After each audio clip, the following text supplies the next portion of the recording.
Welcome to a very special edition of the Frugal Gardener's Garden. Actually, it's more than a special edition. This is actually a series called the H2O Garden Oasis Project. Just to give you a real quick rundown on this, last summer was really horrendous. We have had bad summers, hot summers, I should say, for the last 4 or 5 years. Every August for the last 4 or 5 summers have been record breakers. So last January, I decided to do something about it. I thought I was ready last summer. Clearly I wasn't. I lost quite a few of my plants.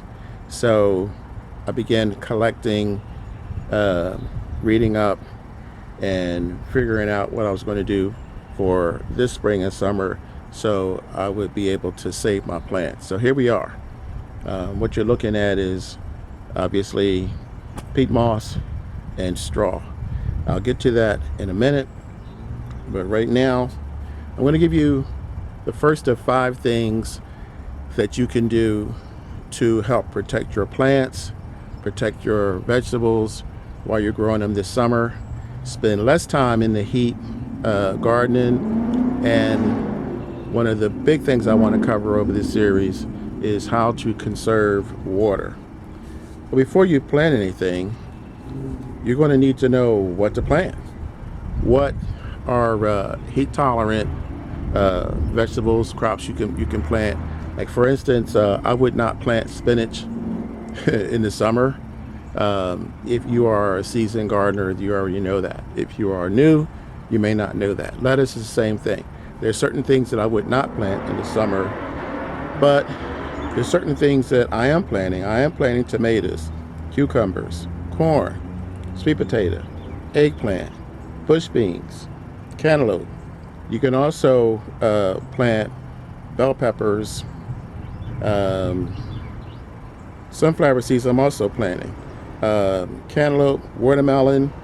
Now I said not to plant spinach, but there is something called Mylar spinach, which I am not really familiar with, but I am going to plant this summer. So that's going to be an experience for me also. If you want to narrow that list down, then you're going to want what's known as drought resistant or drought tolerant vegetables, which means they don't require as much water as some of the other plants do. So that would be summer squash, pole beans, sunflowers, and corn. Those are the 4 that I'm going to plant. Obviously the list is longer than that. You can research that and find out what those are for obvious reasons. I mean, we're trying to conserve water, and if these vegetables use less water, then that's going to help you out in terms of your harvest. So, point number 2, where should you plant? Now, that could be tricky, because if you look at your phone or if you look at the weather forecast and it says, oh, it's 80 degrees outside or it's 85 degrees outside, and you figure, okay, cool, I could just go ahead, I know where this area is, I'm going to plant here, it's going to be normally 80, 85 degrees. That's not exactly going to be the case. You are talking about the temperature of the air in your surrounding area, not specifically the temperature of the air in your garden. Meaning, if you're standing in the shade, then you're going to be cooler than if you're standing in the sun.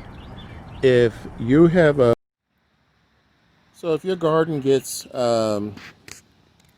afternoon sun, well, I mean, most gardens, I guess, do, but if your plants are south facing, then your plants can actually, your soil and your plants can actually be up to 25 degrees hotter than what the temperature says on your thermometer.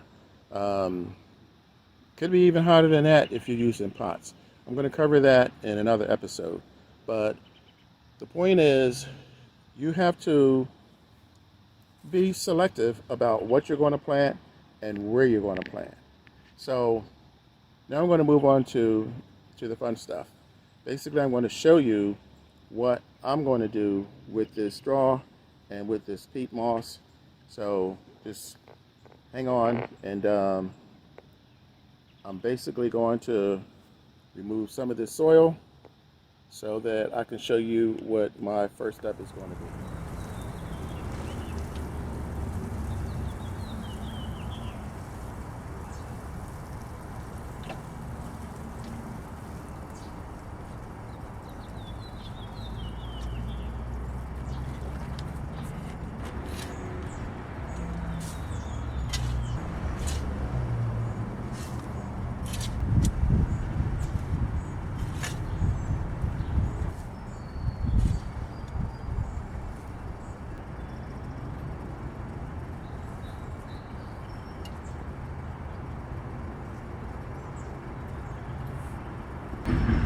Okay, so basically on the surface it looks pretty much the same, but now you have that layer underneath that is going to hold that water. And now I'm going to add this peat moss. Basically this is going to help with the surface. I'm not sure how clear I can get this, but there you go.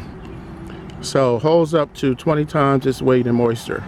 So this is going to be kind of the same deal on the surface that you have underneath. So this is tip number 4.